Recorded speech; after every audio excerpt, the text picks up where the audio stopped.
कहते हैं दिल्ली दिलबरों की है, दिलजलों की है। कहते तो ये भी हैं कि दिल्ली दिलफरेबों की भी है, और लक्की यानी कि लक्ष्मण लाल अग्रवाल में ये सारे गुण मौजूद थे। लोग उसकी शक्ल को देखकर ही कह देते थे, अबे दिल्ली से हो क्या। लक्की वैसे दिखने में स्मार्ट और अट्रैक्टिव था। जेब से खस्ता हालत होने की वजह से रहता बेहद सिंपल तरीके से था। शर्ट का रंग उड़ा हुआ और पैंट से पैबंद जुड़ा हुआ। कहने को तो उसकी उम्र के लड़के दिल्ली की सड़कों पर रात को मोटर बाइक दौड़ाते थे, लेकिन लक्की उर्फ लक्ष्मण लाल अग्रवाल सिर्फ कमरे से कॉलेज में पढ़ाई और गर्लफ्रेंड डिम्पल के साथ थोड़ा वक्त बिताना, फिर कॉलेज से दुकान, दुकान से जब होम डिलीवरी आए तो वहां, और फिर घर चला जाता था। हाँ, कभी कभी जब वो किसी लड़के को खाली सड़क पर मोटर बाइक धनधनाते हुए देखता तो कहता, एक दिन अपना टाइम भी आएगा जब मैं चश्मा लगाकर बैठूंगा और पीछे डिम्पल को बैठाऊंगा, देखना। जब वो मेरी कमर में अपना हाथ कसेगी और मैं तेजी से मोटरसाइकिल को इंडिया गेट के आसपास दौड़ाऊंगा तो सारे दिल्ली का दिल हम दोनों को देखकर जलेगा। दुकान में रखा हुआ बरनोल भी काम नहीं आएगा, लक्की ने कहा और अपने हाथ में बरनोल की क्रीम को दबा दिया। जैसे ही उसने क्रीम को दबाया, वो क्रीम बाहर आ गई।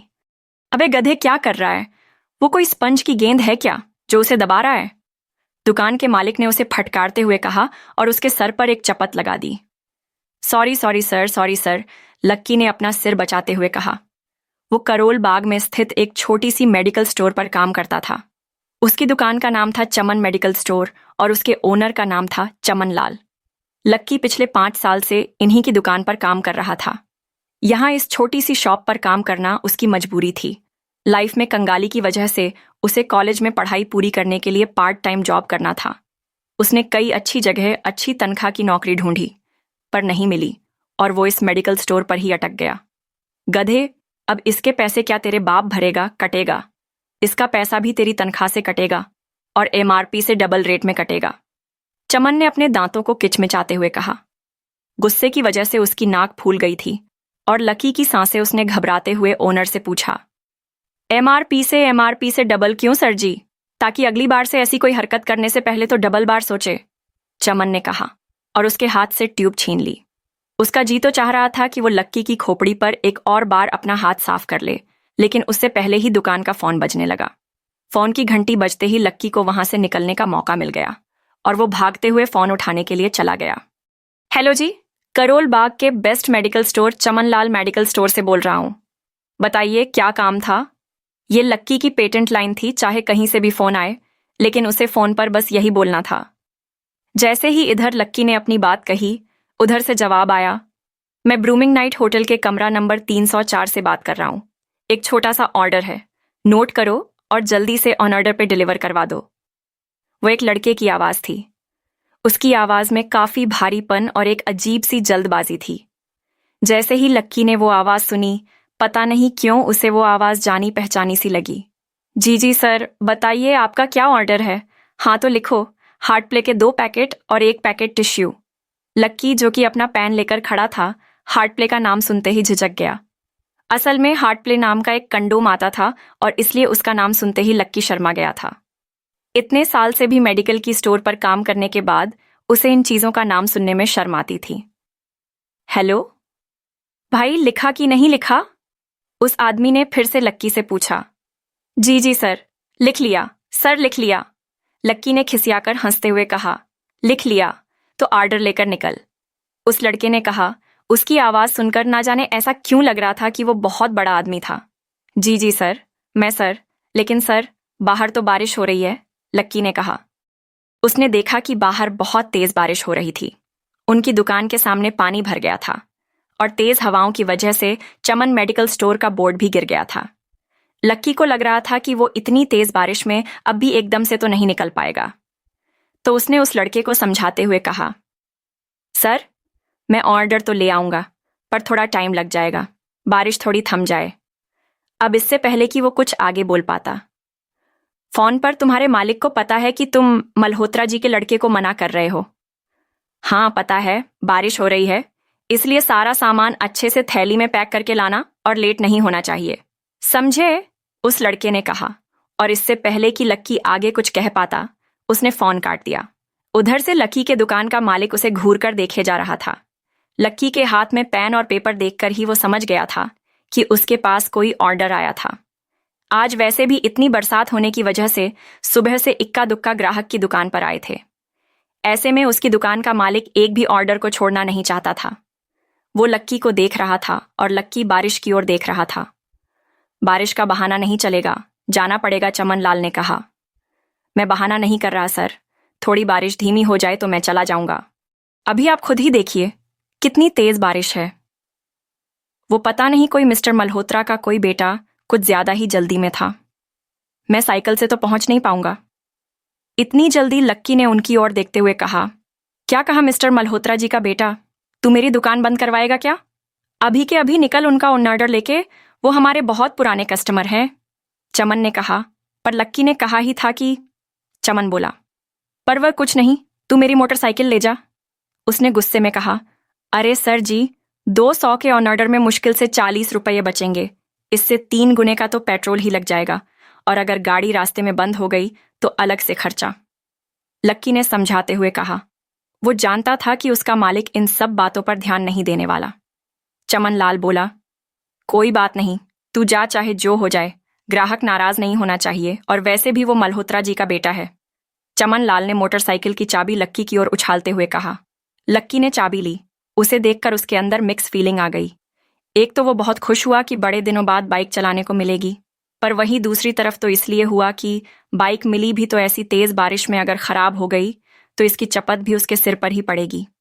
वो मुंह लटकाकर रेनकोट और हेलमेट पहनते हुए वहां से निकल गया। बाहर आकर बाइक को देखा तो लक्की ने मन में सोचा, चलो ठीक है, जो होगा देखा जाएगा, कम से कम बाइक तो चलाने को मिल रही है। दरअसल लक्की इतने साल काम करने के बाद भी अपने लिए एक मोटरसाइकिल नहीं ले पाया था। लक्की की तनख्वाह ही इतनी भर थी कि सिर्फ उसके कमरे का किराया, उसकी साइकिल में डालने वाली हवा का खर्च, बिजली, पानी का बिल और डिम्पल के साथ महीने में 1-2 बार बाहर खाने का खर्चा ही निकल पाता था। उसे डिम्पल की कही बात अक्सर याद आती थी। लक्की, अगर अगले 2 महीने में तुमने बाइक नहीं खरीदी ना, तो मैं तेरे से ब्रेकअप कर लूंगी, देखना। असल में डिम्पल को लक्की के साथ बाइक पर घूमने की बड़ी तमन्ना थी। लक्की की इस उजाड़ जिंदगी में एक वही तो थी जिसके लिए जिंदा रहने को उसका जी चाहता था। जब भी वो उससे बाइक की बात करती तो लक्की डिम्पल की इस बात को हंसकर टाल देता था।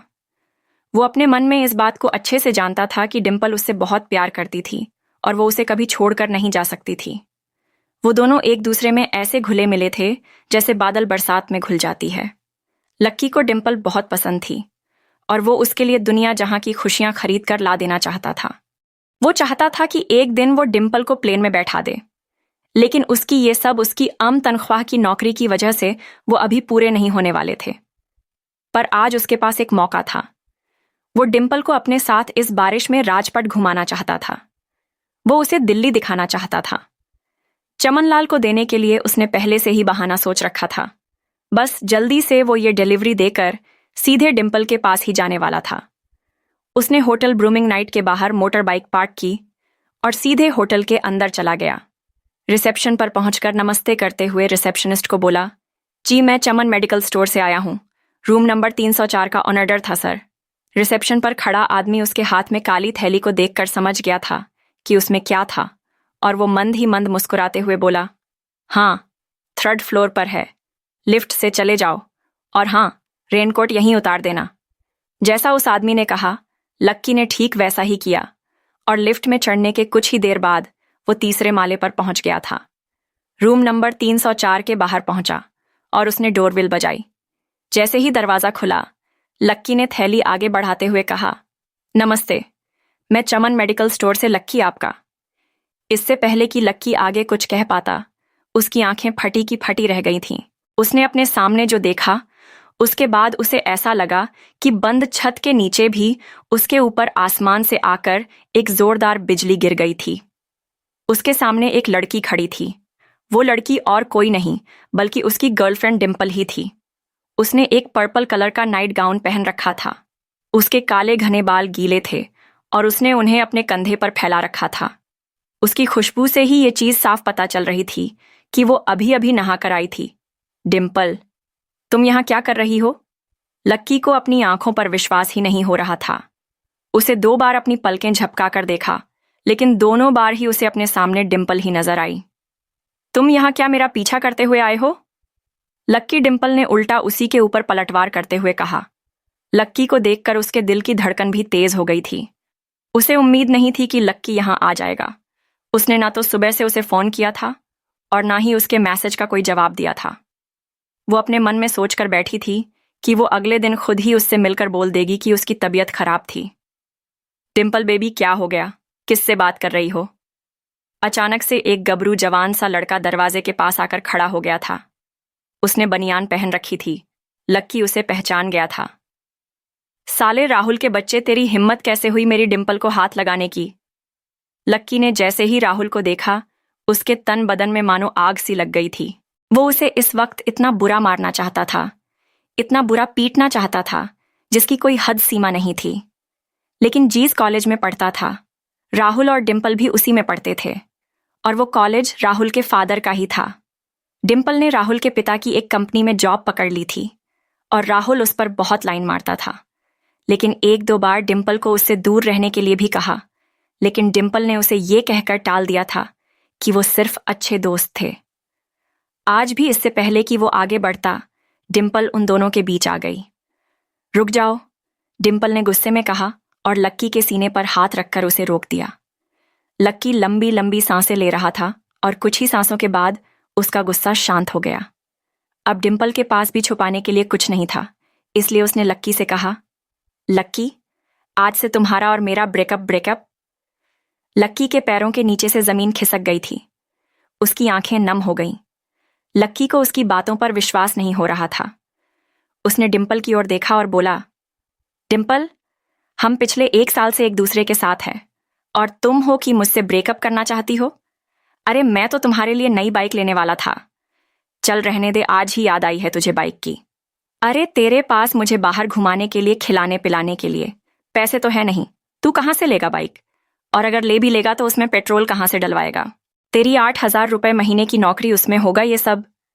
लोग हंसते हैं मेरे ऊपर जब मैं सरोजनी, मैं तेरे साथ घूमती हूं।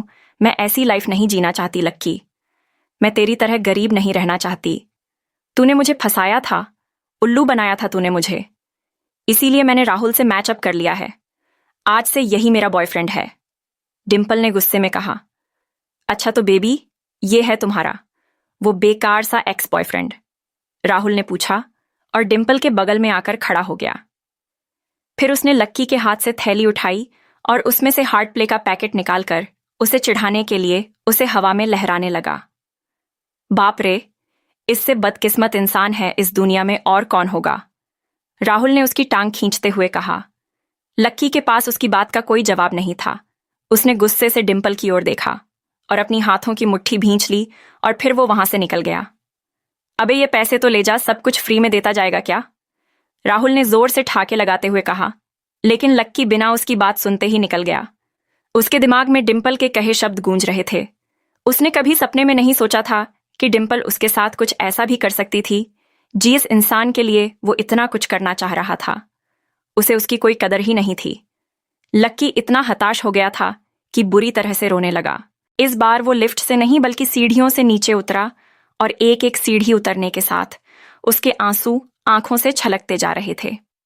जब उसकी आवाज सुनकर कुछ लोग अपने कमरे से बाहर आए तो लक्की ने तुरंत अपने आंसू पोंछे और तेजी से वहां से भाग गया। उसे जिंदगी में पहली बार प्यार हुआ था और पैसों की कमी की वजह से न सिर्फ उसका प्यार बल्कि उसकी पूरी जिंदगी बर्बाद हो गई थी। लक्की जैसे ही बाहर आया तो उसने देखा कि बाहर अंधेरा हो गया था। आसमान में तेज बिजली कड़की और बारिश जो थमी थी, एकाएक फिर से झमाझम बरसने लगी। ये देख लगी कि थमे हुए आंसू एक बार फिर से छलक गए। उसका दिल बुरी तरह से टूट चुका था, लेकिन उसे इस बात की खुशी भी हो रही थी, आखिर आज उसे डिम्पल का असली चेहरा नजर आ गया था। वो तो उसके साथ घर बसाने की सोच रहा था, लेकिन अच्छा हुआ कि उसने पहले ही उसका घर बर्बाद होने से बचा लिया।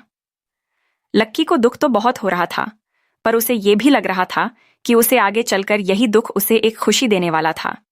लेकिन एक चीज थी जो लक्की को परेशान कर रही थी। उसकी माली हालत। उसकी जेब इतनी तंग थी कि उसे फटी हुई जेब की पैंट पहनकर घूमना पड़ता था। कभी कभी तो लक्की सिर्फ रोटी खाकर दिन काट लेता था। वो कब से कोशिश कर रहा था कि कोई अच्छा काम पकड़ सके, लेकिन उसे कोई काम देने को राजी नहीं था।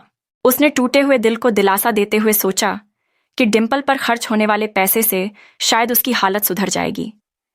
लेकिन फिर भी वह रातों रात अमीर नहीं हो जाने वाला था। उसने ऊपर आसमान की ओर देखा और जोर से चिल्लाते हुए कहा, अगर इतना ही अनलक्की बनाना था तो फिर नाम लक्की क्यों रखा भगवान? वो जितनी जोर से चिल्ला सकता था उतनी जोर से चिल्लाया। उसकी आवाज से आसपास खड़े लोग एक बार तो डर ही गए थे। लक्की ऊपर ही देख रहा था और उसके आंसू बारिश के पानी के साथ मिल गए थे। जैसे ही वो फुट फुट कर रोने ही वाला था तभी उसके फोन पर मैसेज आया और जैसे ही लक्की ने फोन निकालकर मैसेज पढ़ना शुरू किया, उसकी तो आंखें चमक गईं। अचानक उसकी आंखों के आंसू हंसी में बदल गए और वो जोर जोर से वहीं सड़क नाचने लगा। उस मैसेज में लिखा था, परिवार की रिसर्च और परिवार के निर्णय के हिसाब से अग्रवाल परिवार का वारिस लक्ष्मणलाल अग्रवाल उर्फ लक्की अग्रवाल ने गरीबी की परीक्षा को पास कर लिया है और आज से ही वो जमीन और उस जायदाद का मालिक हो जाएगा। तो परिवार ने उसकी नाम कर रखी थी। ये कैसा मैसेज था? आखिर कौन था लक्की? क्या थी उसकी असलियत? और वो कैसे रातों रात ही अन्ना लक्की से लक्की हो गया था? उस मैसेज को पढ़ने के बाद फिर बरसात में भी उसका चेहरा सूरज की तरह खिल उठा था। लक्की ने इस मैसेज को पढ़कर खत्म किया ही था कि उसके फोन पर बारिश की बूंदें जमा होने लगी थीं। लक्की ने थोड़ी देर की खुशी मनाने के बाद याद आया कि वो सच में गरीब नहीं था। असल में उसके परिवार ने उसे एक परीक्षा में डाल रखा था जिसका नाम था गरीबी अभ्यास परीक्षा। इस परीक्षा के तहत लक्की को अग्रवाल खानदान में उसके नाम की जमीन और जायदाद पर तभी हक मिलने वाला था जब वो इस परीक्षा को पास कर लेता। अचानक से उसे याद आया कि वो गरीब नहीं था बल्कि गरीब होने की परीक्षा दे रहा था। हालांकि परीक्षा देते देते उसे 8 बरस हो चुके थे, इसलिए उसे एहसास होने लगा था कि वो कभी परीक्षा को पास ही नहीं कर पाएगा और हमेशा हमेशा के लिए गरीब ही रह जाएगा। अच्छा हुआ चली गई, अब मिलना कभी। लक्की ने होटल की तीसरी मंजिल की ओर देखा और पानी के अंदर ही अपना पैर पटक दिया। वो डिम्पल को कोस रहा था। उसने अपनी मोटरसाइकिल उठाई और फिर से चमन मेडिकल स्टोर जाने के लिए मुड़ने लगा। अगले दिन जब लक्की की आंख खुली तो वो सीधा उठा और तैयार होकर शहर के सबसे बड़े बैंक न्यू सिटी बैंक पहुंच गया। न्यू सिटी बैंक ना सिर्फ शहर का सबसे बड़ा बैंक था बल्कि वो सबसे अमीर बैंक भी था। वहां पर शहर के सबसे अमीर लोगों के ही पैसे जमा किए जाते थे। लक्की वहां पैसे को निकलवाने के लिए जा रहा था। New city bank south Delhi में बसा हुआ था और उसके दरवाजे के बाहर महंगी से महंगी गाड़ी खड़ी थी। भाई, अब इसमें से कौन सी नई गाड़ी लेगा? लक्की ने मन ही मन सोचा। उसे यकीन नहीं हो रहा था कि कल तक तो वो एक मोटरसाइकिल तक नहीं खरीद पा रहा था और आज वो एक कार, और वो भी इतनी महंगी कार खरीदने की सोच रहा था। फिर उसने अपनी नज़र गाड़ी पर से हटाई और बैंक के अंदर जाने लगा। उसने देखा कि बाहर बहुत भीड़ थी और महंगे से महंगे कपड़े पहने लोग बैंक के अंदर जा रहे थे। कहाँ दवाओं की बदबू और कहाँ ये खुशबू। उसने एक बहुत ही गहरी सांस ली और अंदर ज्यादा से ज्यादा खुशबू को समेटने की कोशिश करते हुए अपने मन में सोचा, लेकिन अगले ही पल उसके मन में संकोच पैदा हो गया था। रातों रात लक्की की किस्मत तो बदल गई थी, लेकिन उसके कपड़े नहीं बदल पाए थे। इतने बड़े बैंक में वो वही कपड़े पहनकर आ गया था जो वो अक्सर अपने काम पर पहनकर जाता था। पैसे लेते ही ना सबसे पहले नए कपड़े खरीदने हैं, लक्की ने अपने आप से कहा और फिर बैंक के अंदर दाखिल होने लगा। जैसे ही उसने दरवाजे को धक्का दिया, उसे आवाज आई, आउच। लक्की थोड़ा सा हड़बड़ी में दिखाई दे रहा था और इस जल्दबाजी के चक्कर में वो एक लंबे बाल वाली लड़की से जा टकराया था जो कि उसके बगल में ही चल रही थी। माफ करना, मैं आपको वो देख नहीं पाया, सॉरी। लक्की ने तुरंत उससे हाथ जोड़कर माफी मांगते हुए कहा। उस लड़की ने इतने अच्छे कपड़े पहन रखे थे कि उसे देखकर ही लग रहा था कि वो किसी अमीर घराने की लड़की थी। इसलिए सॉरी बोलते वक्त ना चाहते हुए भी लक्की के हाथ उसके सामने जुड़ गए थे। लेकिन जब उस लड़की ने लक्की के कपड़े और उसके हुलिये को देखा तो उसने अपनी नाक भौंहें सिकोड़ ली। वो लगभग हर रोज इस बैंक में आया और जाया करती थी, लेकिन उसने आज तक इस बैंक के अंदर लक्की जैसे फटीचर आदमी को घुसते हुए नहीं देखा था। उसके बालों में से आंवले के तेल की गंध आ रही थी। उसने गुस्से भरी नजरों से लक्की की ओर देखा और बोली, क्यों नहीं देख पाए मैं क्या ट्रांसपेरेंट हूं? तुम्हें इतनी बड़ी लड़की दिखाई नहीं देती? इससे पहले की बात आगे बढ़ती, उस लड़की ने देखा कि इस बैंक की मैनेजर यास्मीन पटेल उन दोनों की ओर बढ़ी चली आ रही है। उसने भी लक्की को देखकर वैसी ही शक्ल बनाई थी जैसी शक्ल उस लंबी लड़की ने बनाई थी। I am so sorry miss, आपको कहीं लगी तो नहीं? यास्मीन ने उस लड़की से पूछा और फिर घिन्न भरी नजरों से लक्की की ओर देखने लगी। लक्की तमातमाती आंखों से उन दोनों को देखे जा रहा था। वो जानता था कि उसने इतनी जोर से भी दरवाजा नहीं खोला कि उसे चोट लग जाए, लेकिन असल में उसे ये मालूम नहीं था कि वो लोग उसे नहीं बल्कि उसके कपड़ों को देख रहे थे। यास्मीन ने लक्की को ऊपर से नीचे तक देखा और ना जाने उसके मन में क्यों शक पैदा हो गया। क्या आप मुझे बता सकते हैं कि आप यहां पर किस काम से आए हैं? यास्मीन ने बड़ी मुश्किल से अपने चेहरे पर एक मुस्कान लाते हुए कहा। वो उसका हुलिया देखकर ही समझ गई थी कि वो यहां का कस्टमर तो नहीं था। लक्की ने अपने आप को संभाला और कहा, हाँ, वो मैं अपना पैसा निकलवाने के लिए आया था। पैसे निकलवाने के लिए आए हो? यास्मीन ने लक्की की बात को ही दोहराते हुए कहा। वैसे तो वो लक्की की बात पर जोर से हंसना चाहती थी, लेकिन उसने अपने आप को थोड़ा सा काबू में कर लिया था। लक्की की बात सुनकर उसे लग रहा था कि वो कोई पागल था जो यहां जबरदस्ती घुसा चला आ रहा था। हाँ, तो क्या आपके पास कार्ड है? यास्मीन ने उससे आगे पूछा। न्यू सिटी बैंक का कार्ड हासिल करना एक बहुत ही मुश्किल भरा काम था। अगर किसी को भी उस बैंक का कार्ड लेना था तो सबसे पहले उस आदमी को अपने खाते में कम से कम 5 लाख रुपए जमा करवाकर रखने पड़ते थे, तब जाकर उससे कहीं कार्ड मिलता था। लेकिन लक्की तो पहली बार ही यहां आ रहा था, इसलिए उसके पास कार्ड होने की कोई संभावना ही नहीं थी। लक्की जब यास्मीन के सवाल का जवाब नहीं दे पाया तो यास्मीन ने फिर उससे पूछा, मैं पूछ रही हूं कि क्या आपके पास कार्ड है? वो समझ गई थी कि लक्की पागल ही था जो कहीं से भागकर सीधा उनके बैंक में आ गया था। कार्ड नहीं है मेरे पास। लक्की ने उसके सवाल का जवाब दिया और वो फिर इधर उधर देखने लगा। जैसे ही उस लंबे बालों वाली लड़की ने लक्की का जवाब सुना तो वो खिलखिलाकर हंस पड़ी। यास्मीन को तो सिर्फ लग रहा था कि वो पागल है, लेकिन वो लड़की तो अपने मन में मान चुकी थी कि ये लड़का कोई पागल ही है जो कहीं झोपड़पट्टी से यहां आ गया है। इससे पहले कि आगे कोई कुछ कह पाता, उस लंबे बालों वाली लड़की के पिता वहां आ गए और बोले, चलो बेटी। उनके हाथों में कुछ कागजात थे। लड़की ने देखा कि उन्होंने महंगा सा सूट पहन रखा था। उस लड़की ने यास्मीन के दोनों हाथों को पकड़ा और बोली, यास्मीन देखो, अगर इस तरह के सड़क छाप लोग तुम्हारे बैंक में ऐसे ही घुसते चले आए ना, तो बाकी कस्टमर्स को परेशान करने लगेंगे। तुम्हारे बैंक की इमेज और उसके शेयर्स दोनों को काफी नुकसान होगा। एक मैनेजर होने के नाते तुम्हें इन सब चीजों का ध्यान रखना चाहिए। मुझे उम्मीद है कि आगे मेरे साथ ऐसा कुछ नहीं होगा, उस लड़की ने कहा और अपने पिता के साथ बैंक के बाहर चली गई। अपना ध्यान रखना कोयल मैडम, मैनेजर ने उसकी गाड़ी तक छोड़ने के लिए आते हुए कहा। आज तो वो बाल बाल बच गई थी। कोयल और उसके पिता इस बैंक के सबसे पुराने और सबसे वफादार कस्टमर्स थे। अगर आज यास्मीन उन्हें नाराज कर देती और वो उसके बैंक से अपना खाता बंद करवा देते तो शायद यास्मीन की नौकरी तक जा सकती थी, और यह सब हो रहा था उस पागल लक्की की वजह से। इसे जल्द से जल्द यहां से भगाना पड़ेगा, यास्मीन ने अपने आप से कहा और फिर बैंक के अंदर आने लगी। यास्मीन उसे अपने बैंक से बाहर निकालने के तरीके के बारे में सोच रही थी, मगर जैसे ही वो बैंक में दाखिल हुई उसने देखा कि लक्की वहां था ही नहीं। अरे अब ये कहाँ चला गया? उसने अपने आप से पूछा। वो इधर उधर देखने लगी, लेकिन लक्की वहां भी नहीं था। यास्मीन को अच्छे से पता था कि वो उसके सामने तो बाहर नहीं निकला था। इसका मतलब था कि वो बैंक के अंदर ही था, लेकिन यास्मीन उसे ढूंढ नहीं पा रही थी। कुछ देर तक बैंक के सारे कोनों को देख लेने के बाद यास्मीन को लगा कि शायद लक्की यहां बहुत ही असहज महसूस कर रहा होगा, और जब वो कोयल को दरवाजे पर छोड़ने के लिए आई तब उसके पीछे पीछे वो भी निकल गया होगा। चलो जान बची, यास्मीन ने अपने आप से कहा और अपने कैबिन में आकर बैठ गई। जैसे ही उसने आज के दिन की पहली फाइल उठाई थी, उसे किसी की झलक दिखी। ये कोई और नहीं बल्कि लक्की ही था। अरे ये कहाँ छिपा हुआ था? यास्मीन ने अपने आप से ही कहा और तुरंत फाइल को टेबल पर रखकर वो ऑफिस के बाहर आ गई। उसने देखा कि लक्की बैंक के वीआईपी लाउंज के बाहर खड़ा था और उसके खंबे की आड़ की वजह से वो यास्मीन की नज़र से बाहर हो गया था। अब यास्मीन को तो वो मिल गया था, लेकिन उसके लिए उससे भी बड़ी एक और मुसीबत खड़ी हो गई थी। लक्की जिस कमरे के बाहर अभी खड़ा था, उस कमरे के अंदर शहर के सभी रईस लोगों का उठना बैठना था। बैंक के सिलसिले में या फिर किसी दूसरे काम के सिलसिले में वो सभी लोग यहीं आकर बात किया करते थे।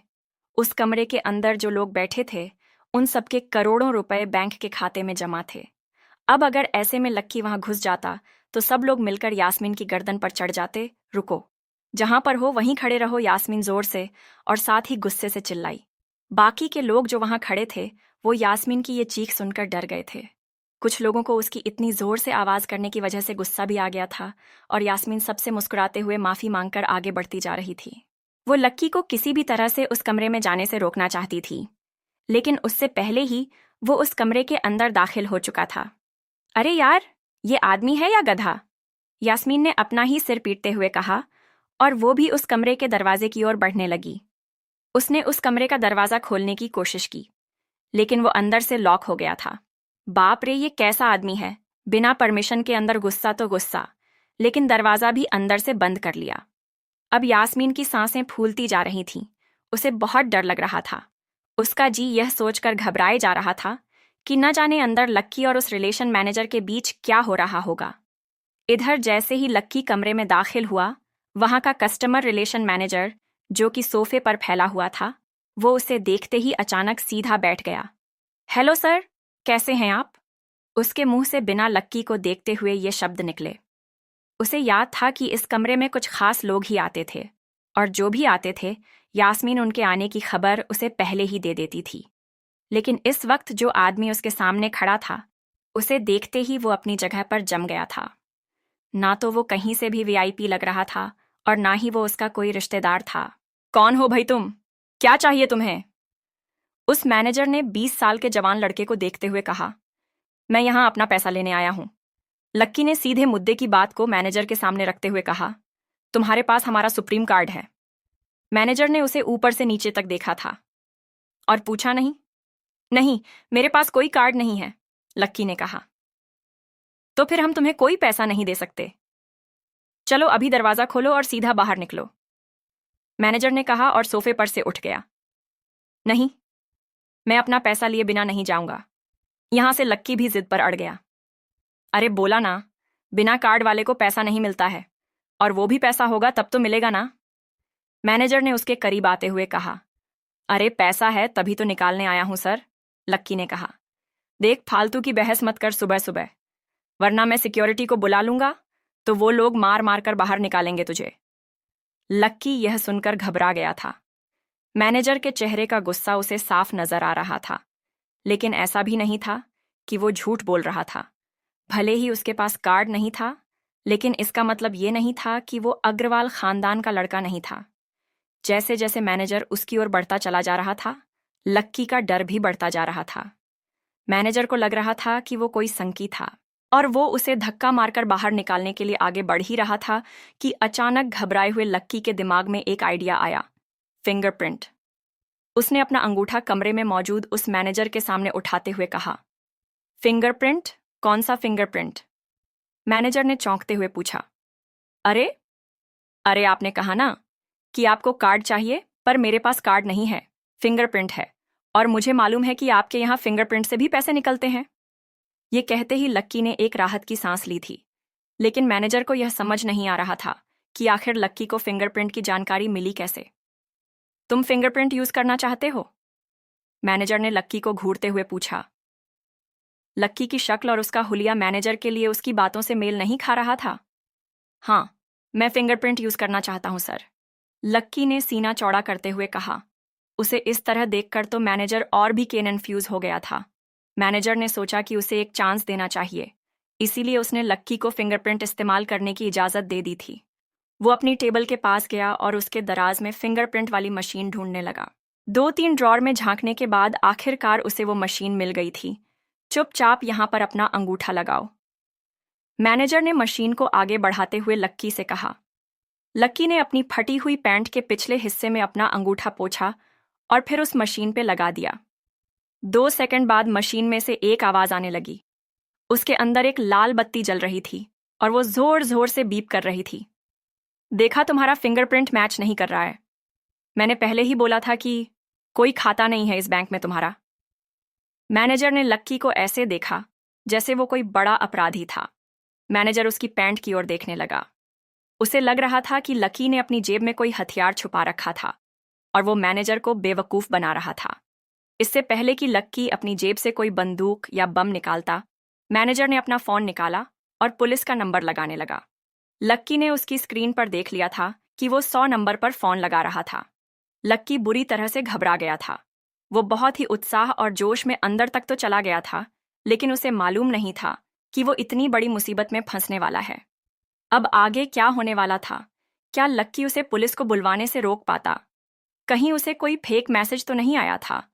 लक्की कैसे इस मुसीबत से बाहर निकलेगा? लक्की बैंक के अंदर दाखिल तो हो गया था, लेकिन जब मैनेजर ने उससे पैसे निकालने के लिए कार्ड मांगा, तो उसके पास कार्ड नहीं था। उसकी फटे हालत देखकर पहले ही मैनेजर को गुस्सा आ रहा था और उसमें लक्की ने यह डिमांड रख दी थी कि वो फिंगरप्रिंट से पैसे निकलवाना चाहता था। लेकिन पानी तब सर के ऊपर से निकल गया जब उंगली मैच नहीं हुई। मैनेजर ने फ़ोन निकाला और पुलिस को फ़ोन लगाने लगा। अरे अरे, ये क्या कर रहे हो? देखिए सर, मेरी बात सुनिए। मैं कोई क्रिमिनल नहीं हूँ। हो सकता है मैंने गलत उंगली लगा दी हो।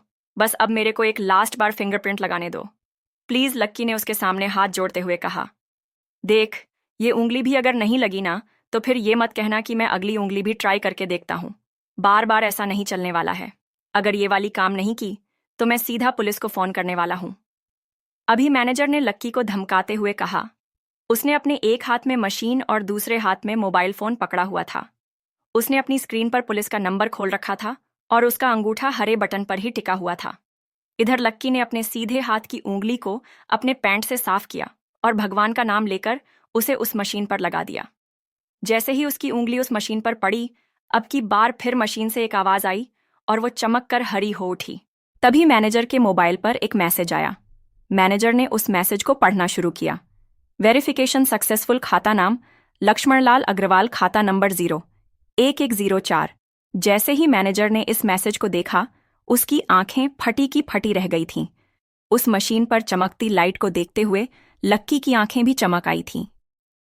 लक्की उस हरी बत्ती को देखते ही झूम उठा था और फिर उसने मैनेजर को घूर कर देखा। उसके दिमाग में वो सारी बातें चल रही थीं जो मैनेजर उसे अभी थोड़ी देर पहले सुना रहा था। इधर मैनेजर ने उसके आगे हाथ जोड़े और खिसियाकर हंसते हुए कहा, लक्ष्मण सर, प्लीज़ मुझे माफ़ कर देना सर। मैं इस ब्रांच में नया नया आया हूं और इसलिए मुझे मालूम नहीं था कि आप कौन हो। मैं इस ब्रांच का कस्टमर मैनेजर शशिकांत वर्मा हूं। प्लीज़ आगे भी मेरा ध्यान रखना सर, प्लीज़। Sorry sir. हाँ, ठीक है, तुम मुझे ये बताओ कि मेरे खाते में कितने पैसे रखे हुए हैं, लक्की ने कहा और वो अब सोफे पर बैठ गया। मैनेजर उसके सामने ही खड़ा हुआ था और उसके खाते की जानकारी अपने फ़ोन पर ही निकाल रहा था। उसने अपने फ़ोन पर इधर उधर कुछ उंगलियां चलाईं और बोला, हो गया सर, आपके खाते में इस वक्त 90,80,70,650 रुपये रखे हुए हैं सर। शशिकांत के खुद के होश इतनी बड़ी रकम को देखने के बाद उड़ गए थे। उसे विश्वास नहीं हो रहा था कि इस आदमी के खाते में इतना पैसा भी हो सकता था। लक्की की शक्ल देखकर तो यही लग रहा था कि उसकी उम्र 20 से 22 साल से ज्यादा नहीं थी। ऐसे में अगर उसके खाते में इतना सारा पैसा रखा हुआ था तो ये वाकई बहुत बड़ी बात थी। शशिकांत अपने मन में ये सोच रहा था कि दुनिया के 99% लोग ही अपनी पूरी जिंदगी काम करने के बाद भी इतना पैसा नहीं कमा सकते थे जितना कि लक्की के खाते में इतनी छोटी सी उम्र में रखा हुआ था। लेकिन लक्की ने इधर जब उसके फ़ोन में अपने खाते पर पड़ी हुई जानकारी को देखा तो उसे कुछ अजीब सा लगा। उसे लग रहा था कि उसे तुरंत इतने पैसों के हिसाब से अब अपनी जिंदगी को ढालने की कोशिश करनी शुरू कर देनी चाहिए, वरना उसके साथ वही होने वाला था जो आज बैंक में उसके साथ हुआ था। अरे अरे सर, खाते में पैसे के अलावा और भी चीजें हैं जो मैं आपको बताना चाहता हूं सर। मैनेजर ने फिर से अपनी फोन पर उंगलियां फिराई और बोला, सर, एक तो आपके खाते में एक फर्रारी जुड़ी हुई दिखा रहा है सर। इसके अलावा आपके खाते में 2 किलो सोने की 100 ईंटें रखी हुई हैं, 5 किलो सोने की 20 ईंटें, पिकासो की 3 असली पेंटिंग है, 20 हीरे हैं, 24 कैरेट के और भी बहुत कुछ है सर। मैनेजर ने हाँफते हुए और अपने पसीने साफ करते हुए कहा। इतना सारा धन देखने के बाद जो शशिकांत की आंखें तो बाहर ही निकल आई थीं। उसने कभी लक्की जितना अमीर आदमी अपनी जिंदगी में नहीं देखा था, जितना पैसा और सोना और जायदाद उसके पास था। उसका 10% भी इस ब्रांच में किसी और के पास नहीं था। ठीक है, चलो मुझे एक कार्ड दे दो तुम। लक्की ने अपने दोनों हाथों को अपने सिर के पीछे रखते हुए कहा।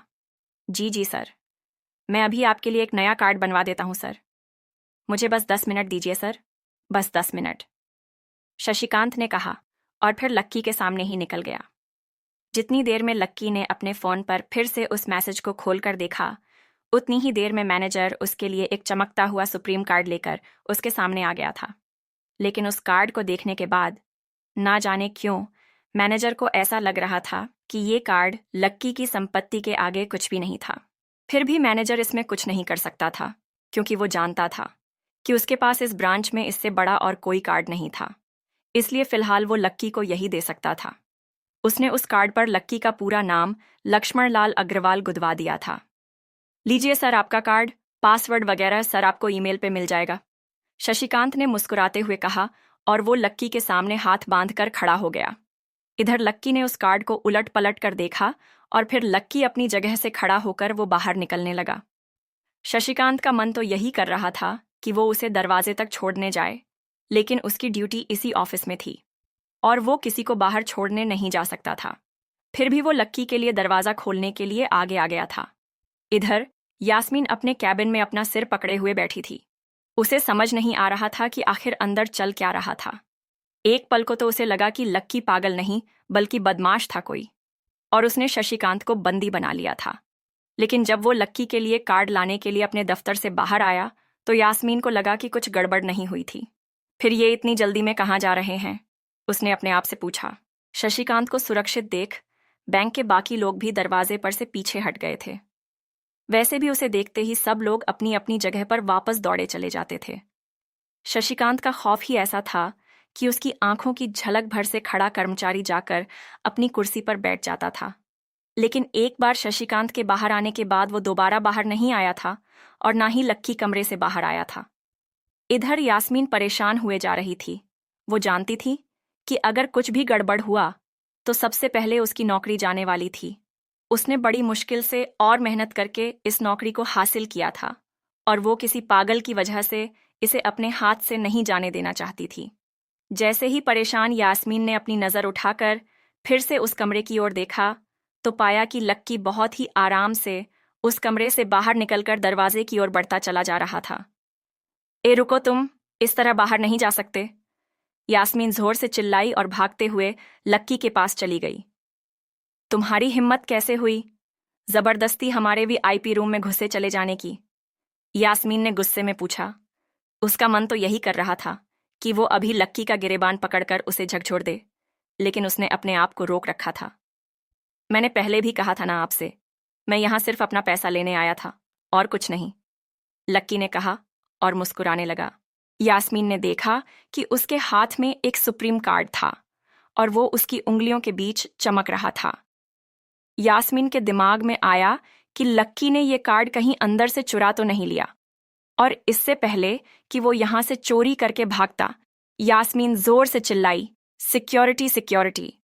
एक उसकी आवाज को सुनते ही 2 बंदूक वाले गार्ड भागे भागे यास्मीन के पास आ गए। ये चोरी करके भाग रहा है, पकड़ो इसे। लक्की ने जब यास्मीन के मुंह से ये बात सुनी तो उसके कान खड़े हो गए। इससे पहले कि वो वहां से अपनी जान बचाकर भाग पाता, सिक्योरिटी वालों ने उसे धर दबोच लिया था और फिर उसकी जेब टटोलने लगे थे। इधर यास्मीन ने देखा कि उस सुप्रीम कार्ड पर उसने अपना नाम भी गुदवा लिया था। तुम्हारी इतनी हिम्मत कि तुमने शशिकांत सर को डराकर अपना नाम भी लिखवा लिया। इस पर इसकी जेब चेक करो, यास्मीन ने गुस्से से कहा। दोनों में से एक गार्ड लक्की की जेब टटोलने लगा था। लक्की की समझ में नहीं आ रहा था कि आखिर ये लड़की उसे समझ क्या रही थी। अगर उसे उसके खाते या इसकी संपत्ति या सिर्फ इसके परिवार के बारे में भी पता चल जाता तो भी यास्मीन उसके पैरों में गिर जाती, इससे पहले कि लक्की अपनी सफाई में कुछ कह पाता।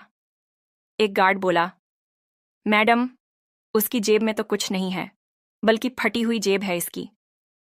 तभी उसकी बात सुनकर दूसरे सिपाही ने कहा, मैडम, हो सकता है ये इसी जेब में चाकू रखकर लाया हो और उसको निकालते वक्त उसी चाकू से उसकी जेब फट गई होगी। मुझे तो ऐसा ही लग रहा है। दूसरे सिपाही ने अपनी लड़खड़ाती जुबान में बोला, अरे पागल हो क्या, ये सब आप लोग क्या बोल रहे हो? इससे पहले कि लक्की आगे कुछ बोल पाता, एक गार्ड ने उसके दोनों हाथों को मरोड़ दिया था। इधर यास्मीन अपने मन में सोच रही थी कि अगर वो चाकू लाया था तो फिर वो चला कहाँ गया था, बाप रे। अचानक से यास्मीन की आंखें बड़ी सी हो गई थीं। उसे लगा कि लक्की ने उस चाकू से शशिकांत का खून कर दिया था। यास्मीन ने तुरंत अपना फोन निकाला और पुलिस को फोन मिलाते हुए कहा, हेलो पुलिस स्टेशन, मैं न्यू सिटी बैंक से बोल रही हूँ। हमारी बैंक में एक सन की चोर घुस आया है और उसने हमारे एक कस्टमर मैनेजर का खून कर दिया है। आप प्लीज जल्दी आ जाइए सर, यास्मीन ने घबराते हुए कहा और फोन रख दिया। तब तक दोनों गार्ड ने लक्की को नीचे घुटनों के बल बैठा दिया था और उसके सिर पर बंदूक तान दी थी। जैसे ही बाकी लोगों ने भी अपनी आंखों के सामने ये मंजर देखा तो वो सब लोग भी लक्की के आसपास घेरा बनाकर खड़े हो गए। अंदर बैठे मैनेजर ने जब इस हलचल को देखा तो वो भी अपना सारा सिस्टम बंद करके बाहर आ गया। अरे क्या हो रहा है ये सब, उसने जोर से आवाज देते हुए पूछा। जैसे ही सब लोगों ने उसकी आवाज सुनी तो वो चौंक गए और शशिकांत वर्मा की ओर देखने लगे। देखने वालों में यास्मीन भी शामिल थी और उसने देखा कि उसका मैनेजर तो जिंदा है और सही सलामत उसकी आंखों के सामने खड़ा था। सर, आप जिंदा हैं, यास्मीन ने खुशी और आश्चर्य भरे भाव के साथ शशिकांत की ओर देखते हुए कहा। लेकिन अगले ही पल उसकी खुशी की जगह दुख ने ले ली थी। उसे एहसास हो रहा था कि आखिर उसने कितनी बड़ी गलती कर दी थी। यास्मीन ने अपनी ही जुबान काट ली थी और उसके जले पर नमक छिड़का। शशिकांत ने उसने कहा, मैं क्यों इतनी जल्दी मरने लगा और तुमने ये सब क्या तमाशा लगा रखा है, उसने कहा और फिर उस भीड़ की ओर बढ़ने लगा। जैसे ही वो आगे आया उसने देखा कि उन लोगों ने लक्की को गन पॉइंट पर बैठा रखा है। अरे किसने किया ये? शशिकांत तुरंत लक्की की ओर दौड़ा और उसने उसके पास खड़े दोनों गार्ड्स को हटा दिया। फिर लक्की को उठाने के लिए उसने अपना हाथ उसकी ओर बढ़ा दिया और बोला, sir, I am really sorry sir, इस बेवकूफ़ी के लिए मैं आपसे माफ़ी मांगता हूँ सर। I am really sorry sir. Shashikant उसके पैरों में ही गिरने को हो गया था। लक्की उसका हाथ पकड़कर खड़ा हुआ और फिर यास्मीन की ओर घूरने लगा। आप पूछ रहे थे ना, ये किसने किया ये? और इसने सिर्फ इतना ही नहीं किया बल्कि इसने पुलिस को भी बुला लिया है। इसे लग रहा है कि मैं कोई क्रिमिनल हूं जिसने आपका खून कर दिया है और आपसे ये कार्ड चुराकर भाग रहा हूं। ये कार्ड जो आपने मुझे दिया है, लक्की ने यास्मीन की ओर उंगली दिखाते हुए गुस्से में कहा। अचानक ही सब लोग थोड़ा पीछे हटकर यास्मीन को देखने लगे थे। यास्मीन घबराई हुई थी। वो कभी फर्श पर तो कभी छत को देखे जा रही थी। यास्मीन, जो मैं सुन रहा हूं क्या वो सच है? शशिकांत ने यास्मीन को घूरते हुए गुस्से में पूछा।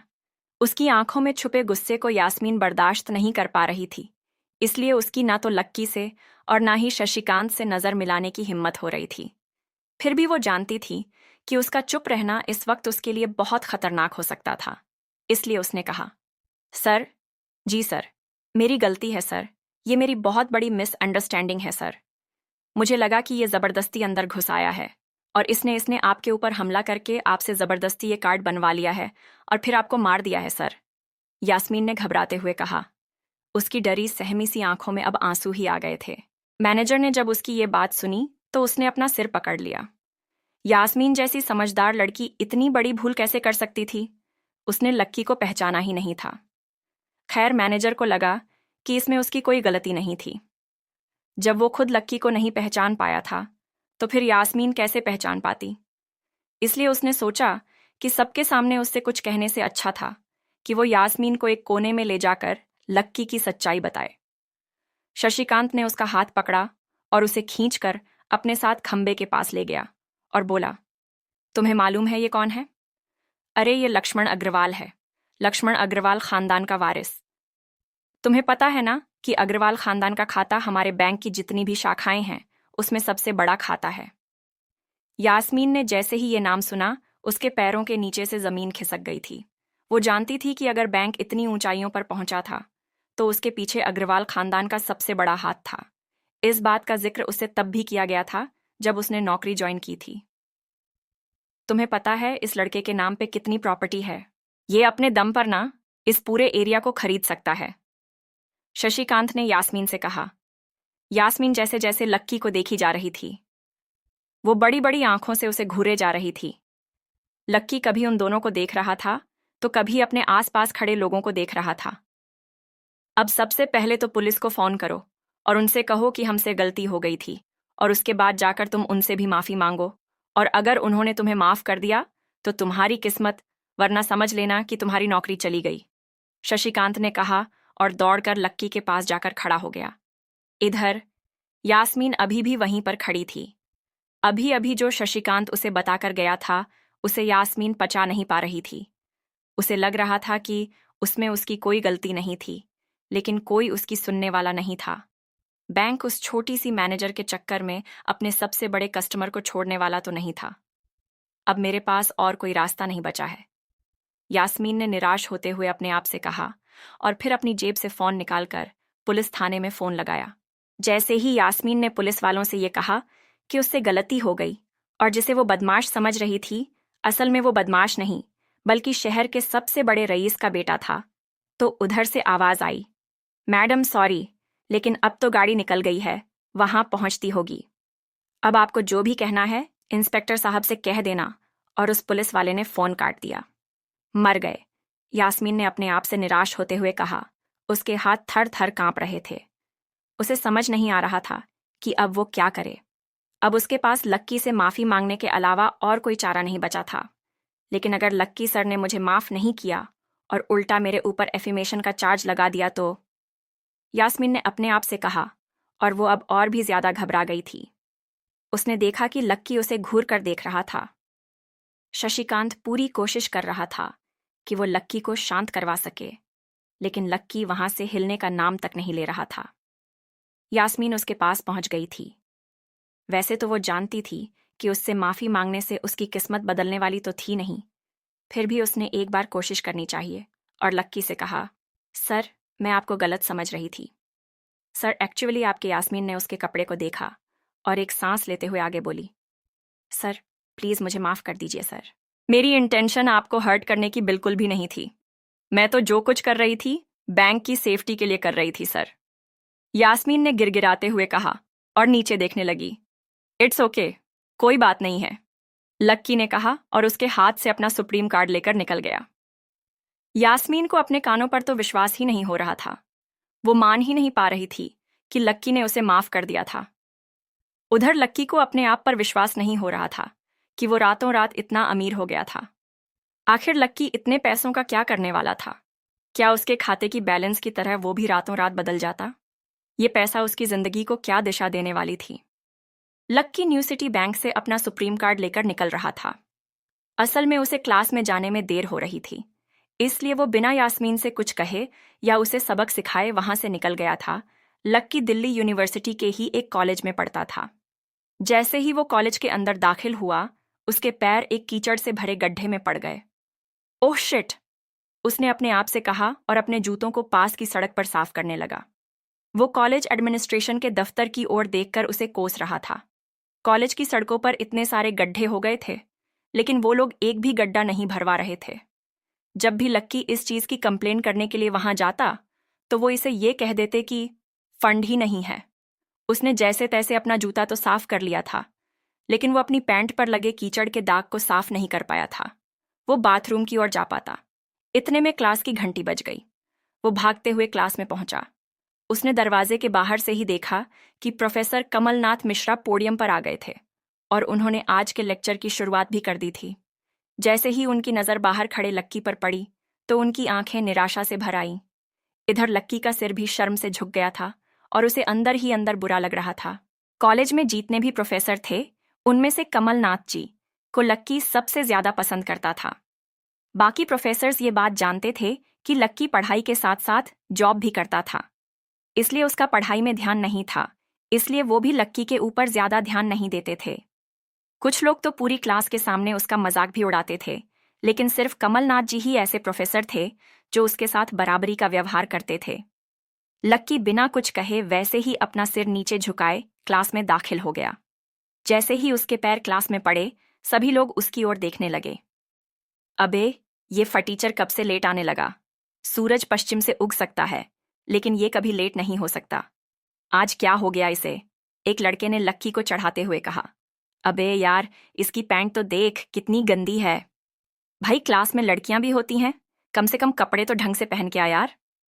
दूसरे लड़के ने कहा और उसकी ये बात सुनकर उसके पास बैठी लड़की हंस दी और बोली, अरे कहाँ से बैन करा दे, कपड़े के लिए तो पैसे हैं नहीं इसके पास। एक ये कपड़े हैं इसके पास, बहुत हैं इसके लिए। क्लास में बैठे सभी लोगों ने लक्की के ऊपर फफ्तियां कसनी शुरू कर दी थीं। हर कोई उसके ऊपर कुछ ना कुछ कहे जा रहा था। ऐसा नहीं था कि लक्की ये सब आज ही सुन रहा था। इस तरह की फफ्तियों का सामना वो रोज करता था। रोज उसे ऐसी बातें सुनकर बुरा भी लगता था और आज भी उसने अपना सिर नीचे तो झुका लिया था, लेकिन आज उसके चेहरे पर एक मुस्कान थी। इन लोगों को पता नहीं था कि यह अनलक्की आज कितना लक्की होकर आ रहा है। जैसे ही क्लास में बैठे बच्चों का शोर बढ़ने लगा, उधर से कमलनाथ जी ने चिल्लाते हुए कहा, आपस में बात करना बंद करो, अगर तुम लोग इस तरह बात करते रहोगे तो मैं आगे नहीं पढ़ाऊंगा। सभी लोग शांत होकर उनकी बात सुनने लग गए। तब तक लक्की भी अपनी कुर्सी पर जाकर बैठ गया था। कमलनाथ जी ने फिर से पढ़ाना शुरू किया और पढ़ाते पढ़ाते न जाने क्यों उनकी नज़र बार बार लक्की की ओर जा रही थी। लक्की को समझ नहीं आ रहा था कि कमलनाथ जी ऐसा जानबूझकर कर रहे थे। उनकी आंखों को देखकर ऐसा लग रहा था कि उनमें लक्की के लिए ढेर सारा गुस्सा भरा हुआ था। उसे ऐसा लग रहा था कि शायद वो अपने प्रोफेसर की उम्मीदों पर खरा नहीं उतर रहा था। थोड़ी ही देर में कमलनाथ जी की क्लास खत्म हो गई। बच्चों, आज की क्लास यही खत्म होती है। कल आप सबको क्या काम करके लाना है वो मैंने यहां लिख दिया है। कल मिलते हैं आप सबसे, कमलनाथ जी ने कहा और वो बाहर चले गए। जैसे ही वो बाहर गए, पीछे वाले दरवाजे से किसी की आवाज आई, डिम्पल। जैसे ही वो आवाज सबके कानों में पड़ी, सब लोग क्लास के पीछे वाले दरवाजे की ओर देखने लगे। वहां कोई और नहीं बल्कि डिम्पल का नया बॉयफ्रेंड राहुल खड़ा था। ये लोग राहुल को अच्छी तरह से जानते थे। राहुल ने दरवाजे से झांक कर देखा तो वहां कोई नहीं था। वो धीरे धीरे कमरे में दाखिल हुआ और सीधा डिम्पल के पास चला गया। डिम्पल खिड़की के पास बैठी हुई थी। जैसे ही राहुल उसके पास पहुंचा, डिम्पल ने अपने हाथ उसकी गर्दन में किसी हार की तरह डाल दिए और उसकी बाहों में झूम उठी। उधर राहुल ने भी डिम्पल को सबके सामने चूम लिया था। ये नज़ारा देखते ही सबकी नज़रें लक्की के ऊपर जा टिकी। सबको अभी तक तो यही पता था कि डिम्पल लक्की की गर्लफ्रेंड है। किसी को इस बात की खबर नहीं थी कि उन दोनों का ब्रेकअप हो गया था। डिम्पल को राहुल की बाहों में देखकर लक्की के तन बदन में आग तो लग गई थी, लेकिन फिर भी वो शांत होकर वहीं बैठा हुआ था और उसने अपने गुस्से पर काबू कर लिया था। अरे भाई लक्की, क्या हो रहा है ये सब? डिम्पल राहुल के साथ कैसे? उसके एक दोस्त ने आकर लक्की से कहा। होने देना यार, छोड़ना, लक्की ने कहा। उसका इस बारे में किसी से बात करने का कोई मन नहीं हो रहा था। अरे भाई, तुझे पता है वो राहुल कितना चालू आदमी है? अभी तक इस कॉलेज की 5 लड़कियों को फंसा चुका है और ये डिम्पल छठी है, लक्की के दोस्त प्रीतम ने उससे कहा। उसकी बात सुनते ही लक्की ने प्रीतम को घूर कर देखा। प्रीतम को लगा कि लक्की को उसकी बात का बुरा लगा था, लेकिन अगले ही पल वो उसे देखकर मुस्कुराया और बोला, कोई बात नहीं भाई, सबकी अपनी अपनी लाइफ है। ये कहकर लक्की डिम्पल की ओर देखने लगा, जो कि राहुल की बाहों में इतरा रही थी। वो जानती नहीं थी कि लक्की चाहता तो यहीं खड़े खड़े राहुल और उसके पिता को उनके कारोबार समेत खरीद सकता था। उधर जैसे ही राहुल और डिम्पल की नज़र भी लक्की पर पड़ी तो वो जानबूझकर उसे छेड़ने के लिए उसके सामने से गुजरने लगे। अच्छा लक्की, सुनना जरा। अचानक से डिम्पल लक्की के सामने रुकी और बोली। उसने अभी भी राहुल की कमर में अपना एक हाथ डाल रखा था। फिर उसने अपने दूसरे हाथ से अपना मोबाइल निकाला और उसका कवर खोलकर लक्की के मुंह पर फेंक दिया और बोली, अब क्योंकि मैं तुम्हारे साथ नहीं हूं, इसलिए मुझे तुम्हारे इस बेकार से कवर की कोई जरूरत नहीं है। इसे तुम अपने पास रख सकते हो। लक्की ने उससे कुछ नहीं कहा और नीचे गिरा वो कवर उठाकर अपनी टेबल पर रख दिया। बेबी, इसने तुम्हें कवर गिफ्ट किया। कवर कौन गिफ्ट में देता है भाई? राहुल ने उसके सामने ही डिम्पल से कहा। राहुल लक्की को नीचा दिखाने का एक भी मौका अपने हाथ से जाने नहीं देना चाहता था। लक्की अंदर ही अंदर मुस्कुरा रहा था। डिम्पल ने राहुल की ओर देख और बोली, बेबी, बात यह है कि जिसकी मोबाइल खरीदकर गिफ्ट करने की औकात नहीं होगी तो वो सिर्फ कवर ही तो गिफ्ट कर सकता है ना। और क्या, कोई बात नहीं बेबी, मैं आज ही तुम्हें एक नया फोन दिलवाता हूं। आ जाओ, चलते हैं कनॉट प्लेस और वहां से लाते हैं बेबी के लिए एक नया नया फोन, राहुल ने कहा। लक्की का मन तो यही कर रहा था कि वो जोर से राहुल के ऊपर हंसे, लेकिन उसने अपनी हंसी को रोक लिया था। हाँ बेबी, हम है ना पहले नया फ़ोन खरीदेंगे और फिर उस फ़ोन की पार्टी भी करेंगे और उसके बाद आज, डिम्पल ने कहा। राहुल के चेहरे पर उंगलियां फिराने लगीं। राहुल भी और लक्की भी उसके इशारे को समझ गए थे। लक्की जानता था कि ये सब सिर्फ उसे चिढ़ाने के लिए वो कर रही थी, लेकिन लक्की को खुद के लिए नहीं बल्कि डिम्पल के लिए बुरा लग रहा था। वो मन ही मन ये सोच रहा था कि अगर डिम्पल थोड़ा सा, बस थोड़ा सा और इंतजार कर लेती तो आज लक्की उसके लिए फ़ोन की पूरी दुकान खरीद कर रख देता। भाई, ये सब क्या हो रहा है तेरे सामने? ये सब हो रहा है और तू बस मुस्कुराए जा रहा है। गुस्सा नहीं आ रहा तुझे? प्रीतम ने लक्की से पूछा। नहीं यार, जो हो रहा है अच्छा ही हो रहा है। जो होता है वो भी अच्छे के लिए होता है, इसलिए चिल्ला यार, छोड़, लक्की ने कहा और फिर राहुल और की ओर देखने लगा। अब उन दोनों की नज़र लक्की की मुस्कुराते हुए चेहरे पर पड़ी तो अंदर से भभक गए। दोनों के दोनों ही ये सब सिर्फ और सिर्फ लक्की को जलाने के लिए कर रहे थे, लेकिन वो तो ऐसे बैठा था जैसे उसको डिम्पल का कोई रिश्ता ही नहीं था। जब अपनी इस बातों का लक्की के ऊपर कोई असर होता नहीं दिखा तो डिम्पल राहुल से बोली, बेबी, चलो यहाँ से।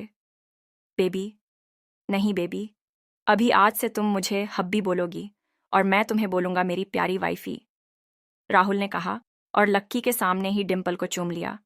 ये देखते ही लक्की थोड़ा सा जल भुन तो गया और उसका जवाब भी वो राहुल को देना चाहता था, इसलिए उसने कहा, डिम्पल ये सब क्यों कर रही हो? तुम क्या दिखाना चाहती हो? उससे लक्की को डिम्पल का ऐसा रूप देखकर उसी के लिए बुरा लग रहा था। राहुल की किसी बात का तो लक्की के ऊपर कोई असर ही नहीं हुआ, लेकिन लक्की की इस बात का राहुल को जरूर बुरा लग गया था। उसने गुस्से से अपनी नाक फुलाते हुए कहा, अबे ओ फटीचर, ज्यादा बकवास करने की जरूरत नहीं है। आज के बाद अगर तूने मेरी डिम्पल के बारे में कुछ कहा या उसकी तरफ आंख उठाकर भी देखा ना, तो मैं राजपट पर तेरी परेड करवा दूंगा। रहने दे भाई, उसकी जरूरत नहीं पड़ेगी। मैं खराब चीज ना तो देखता हूं और ना ही उसके बारे में बात करता हूं, लक्की ने कहा और फिर से प्रीतम की ओर देखकर हंसने लगा। जिस तरह से लक्की आज राहुल के मुंह पर जवाब का जवाब फेंक कर मार रहा था, प्रीतम को तो विश्वास ही नहीं हो रहा था कि यह वही लक्की है जो उसका दोस्त हुआ करता था। उधर राहुल उसका जवाब सुनकर गुस्से से लबरेज हो रहा था। वो लक्की को सबक सिखाने के लिए अपना घूंसा तानकर उसकी दिशा में बढ़ा ही रहा था कि इतने में ही पीछे से एक लड़की की आवाज आई, डिम्पल। सब लोगों ने फिर से उस आवाज की ओर देखा। वहां पर एक थोड़े छोटे कद की लड़की खड़ी थी और वो गुस्से से डिम्पल की ओर देख रही थी। उसकी आंखों पर चश्मा लगा था और उसके बाल खुले हुए थे। अब तू हद से आगे बढ़ती जा रही है डिम्पल। लक्की जैसे लड़के को छोड़कर तू इस एक नंबर के लफंगे लड़के के साथ पड़ी है। तुझे तो कॉलेज के किसी गड्ढे में जाकर डूब मरना चाहिए। साक्षी, क्या कह रही है तू? जुबान संभाल अपनी, डिम्पल ने कहा। राहुल के बारे में बुराई नहीं, बल्कि लक्की के बारे में अच्छी बातें सुनकर डिम्पल का मन खराब हो गया था। जब डिम्पल लक्की के साथ थी तो उसकी साक्षी से भी अच्छी दोस्ती थी। साक्षी एक बहुत ही सुलझी हुई लड़की थी। जब भी डिम्पल और लक्की के बीच किसी बात को लेकर झगड़ा होता तो डिम्पल उसे सुलझाने के लिए साक्षी की मदद लेती थी। मैं जो कह रही हूं ना, सही कह रही हूं। तुझे सीरियसली शर्म आनी चाहिए डिम्पल। मैंने कभी नहीं सोचा था कि तू ऐसी लड़की निकलेगी। लक्की जैसा बंदा ना तुझे कहीं नहीं मिलेगा, साक्षी ने कहा और एक कदम आगे आ गई। इधर लक्की ने देखा कि साक्षी की बात सुनते ही राहुल के कान खड़े हो गए थे, लेकिन वो सच बोल रही थी, इसलिए राहुल भी कुछ नहीं कर सकता था। साक्षी लक्की के पास आकर खड़ी हुई और बोली, तू इतनी जल्दी कैसे भूल गई यार? लक्की तेरे लिए हर टफ टाइम में खड़ा रहा था। जब भी तू बीमार होती थी और तेरे खड़े होने की भी हालत नहीं होती थी तो बेचारा तेरे लिए खाना बनाता था, तेरे कपड़े धोता था और तो और तेरे लिए दवाई तक लेके आता था। तुझे याद है ना, जब हम हिमाचल घूमने गए थे और तेरे पैर में मोच आ गई थी तो ये बेचारा अपनी नौकरी छोड़कर भागा भागा रात में हमारे पास आ गया था। इतना प्यार किया इसने तुझसे और तू इसे छोड़कर जा रही है, साक्षी ने कहा। अपने लिए साक्षी के मुंह से इतना सब कुछ सुन लेने के बाद लक्की ने अपनी गर्दन नीचे झुका ली थी। उसे डिम्पल के साथ बिताए वो सारे लम्हे याद आ रहे थे। वो डिम्पल के ऊपर जान छिड़कता था। उसका बस चलता तो वो डिम्पल को अपनी हथेलियों पर लेकर घूमता। भले ही उस वक्त उसके पास पैसे नहीं थे, लेकिन वो फिर भी डिम्पल की छोटी सी छोटी डिमांड को पूरा करने के लिए अपनी जान लगा देता था। जो कवर डिम्पल ने उसके मुंह पर फेंक कर मारा था, वो कवर को खरीदने के लिए लक्की ने 3 दिन तक ओवरटाइम किया था। लक्की को जैसे ही ये सब याद आया उसकी पलकों की कोरें भीग गई थीं। इधर साक्षी की बात पूरी भी नहीं हुई थी। उसने आगे कहा, अरे ये लक्की अपनी छोटी सी सैलरी में से भी रोज तेरे गोल गप्पे के लिए पैसे निकाल लेता था।